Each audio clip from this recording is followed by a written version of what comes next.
Hai guys, hai semuanya, dimanapun kalian berada, Indonesia, Malaysia, Timur Leste, dan lain sebagainya, yang tidak bisa Mimin sebutkan satu persatu. Selamat datang di channel Media Film, channel yang akan menarasikan sebuah film dan disajikan dalam bentuk alur cerita. Bagaimana kabar kalian hari ini? Semoga selalu sehat ya. Oke guys, kali ini kita akan meneruskan kembali serial film Supreme God Emperor, yang dimana di part sebelumnya, pertahanan formasi kura-kura hitam Muyun menahan serangan yang diluncurkan oleh Bai Zaifeng. Namun sekelas ranah altar jiwa tingkat 5 saja tak bisa mengalahkan formasi tersebut, dikarenakan formasi itu terbuat dari nadi binatang ilahi. Di part kali ini, perjalanan Muyun dengan aliansi Yun akan menimbulkan masalah besar dengan 5 kekuatan utama, dan juga segel yang ada di tanah neraka akan terbuka dan mengancam benua Zhongzhou. Bagaimana kisahnya? Langsung saja ke alur filmnya.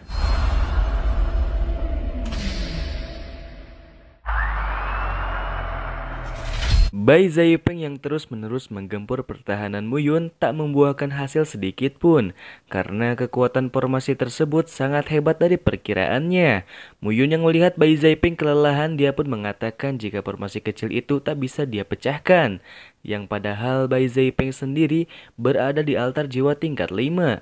Mendengar hal itu, emosi Bai Zaifeng menjadi semakin memuncak, karena jika dirinya bisa menghancurkan formasi tersebut, maka dia dapat membunuh Muyun dengan sekali ayunan pedang saja. Muyun yang kembali mempengaruhi Bai Zaifeng dengan ilusi badannya, membuat dia tak tahan dan memuntahkan darah dari dalam tubuhnya. Melihat hal itu, Muyun pun kembali mengolok dan menyerang Bai Zaifeng dengan kekuatan naga giok miliknya.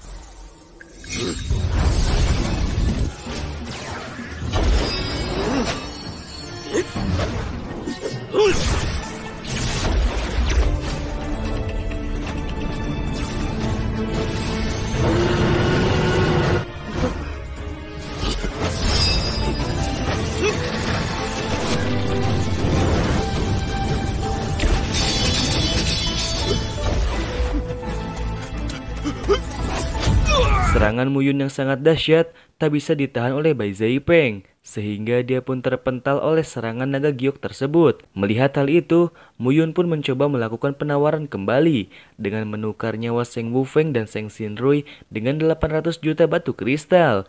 Seng Wufeng yang mendengar hal itu pun mengatakan jika Muyun tak pantas membuat kesepakatan dengannya.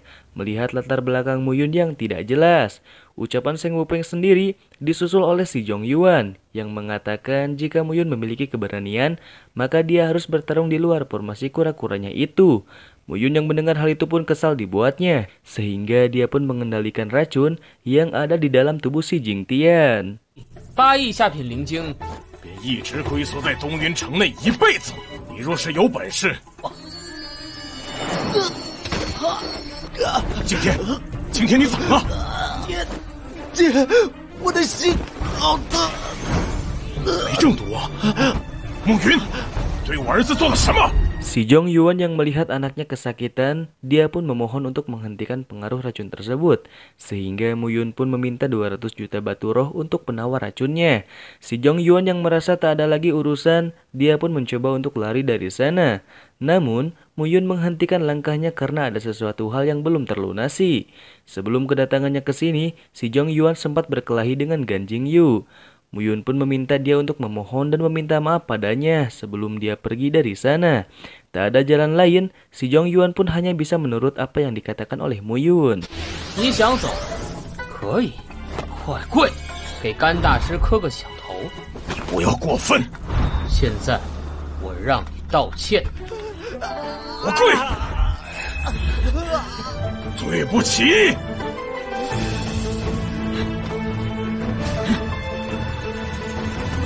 Setelah kepergian si Zhongyuan, Muyun menyampaikan pesan pada Seng Wufeng untuk disampaikan pada Seng Wuyi. Jika saat ini formasi yang belum sempurna saja bisa menahan ranah altar jiwa, lantas Muyun pun akan menyempurnakan formasi itu kembali dan menunggu Seng Wuyi untuk membalaskan dendamnya saat pertarungan dulu. Dan jika mereka berani menyentuh Shin Mengyao, maka dipastikan mereka akan mati. Muyun yang mengetahui adanya mata air reinkarnasi di dalam sekte Sengdan, lantas dia pun meminta air tersebut. Air reinkarnasi tersebut bisa menghidupkan orang mati dan menumbuhkan kecacatan pada tubuh seseorang, seperti halnya menumbuhkan tangan yang sudah terputus dari badannya. Tak main-main, untuk mendapatkan satu botol air reinkarnasi diperlukan waktu 100 tahun lamanya. Karena tak ingin mati, Seng Wufeng pun memberikan air tersebut kepada Muyun. 内有一神拳，名为轮回拳。才汇聚一葫芦，你妄想？哼，那我就要一葫芦好了。给你。 Setelah mendapatkan air tersebut, Muyun pun mencoba efek air reinkarnasi pada salah satu murid yang kehilangan tangannya. Dengan kekuatan air reinkarnasi tersebut, mampu membuat tangan yang putus kembali tumbuh menjadi tangan seutuhnya. Gu Yupan yang merasakan hal itu berterima kasih pada Muyun, karena dirinya telah menepati janjinya 3 tahun yang lalu. Dengan kedua tangannya kali ini, Gu Yupan berjanji untuk menjadi alkemis terkuat di kota Dongyun. Siming yang merasa tersaingi pun mencoba untuk menghentikan semangat Gu Yupan. Tak lama dari itu, Seng Wufeng yang akan pergi kembali diingatkan oleh Muyun. Jika saat ini Muyun akan meninggalkan kota Dongyun dan akan menunggu Seng Wuyi untuk datang menghampirinya. Dan juga jika Shin Mengyao terjadi apa-apa, maka risiko nyawa adalah yang pertama. 我们可以走了吗？有大陆上最强大的炼气师。回去告诉圣武义，如果出了任何意外，就准备赔命。东云城暮云时刻在等着他。 Seng Wufeng yang telah meninggalkan sekte Yun bisa dikatakan jika saat ini Muyun menang telak atas mereka, sehingga para murid dan aliansinya memeriahkan hal itu dengan mengangkat Muyun sebagai pencairan suasana. Namun, Patriark Wang yang melihat Muyun seperti itu sangat khawatir dengannya, karena ranah Muyun saat ini masih ditelepati ilahi. Akan sangat mudah bagi ranah Nirvana untuk membunuh Muyun. Jika saja Muyun tak memiliki otak cerdik, mungkin saja saat ini aliansi Yun masih bertarung fisik dengan dua kekuatan utama. 乌云此刻若是涅槃境，我到玄武飞天阵防御强悍，麻烦的是。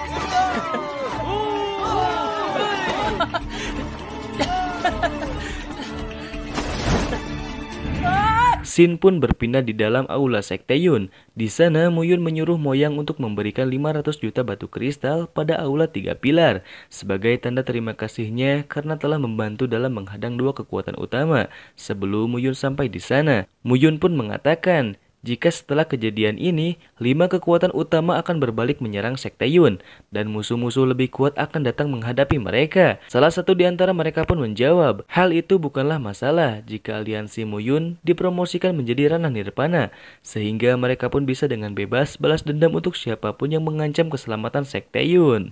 等到全部提升到涅槃境，再出去报仇。强大的敌人还在后面。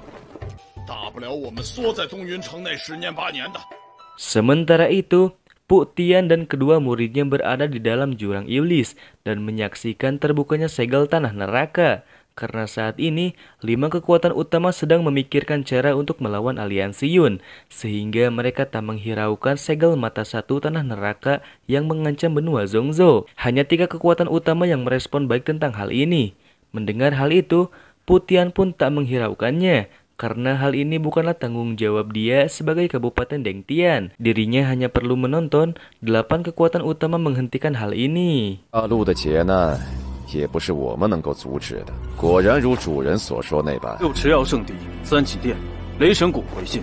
接下来就等着看戏好了。好了，随时准备撤离。中州大陆，居然来到了中州大陆！ 这片地狱可是不同寻常啊！ Keesokan harinya, prajurit aliansi Yun sedang berlatih di dalam sekte Yun. Di sana, Gu Yufan mengikuti Mu Yun untuk memintanya diajari tentang alkemis pedang surgawi. Namun Mu Yun yang lelah pun menyuruh Gu Yufan untuk pergi. Tak lama dari itu, Mo Yang memberitahu Mu Yun jika dirinya mendapat undangan untuk pergi ke sekte Sengdan. Jika Mu Yun menolak, maka jiwa ilahi Shin Mengyao akan diambil. Mendengar hal itu, luapan emosi Mu Yun tak terbendung lagi.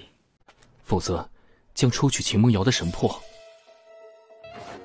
Di part yang akan datang, luapan emosi Mu Yun membuat dirinya datang menghampiri sekte Sengdan seorang diri.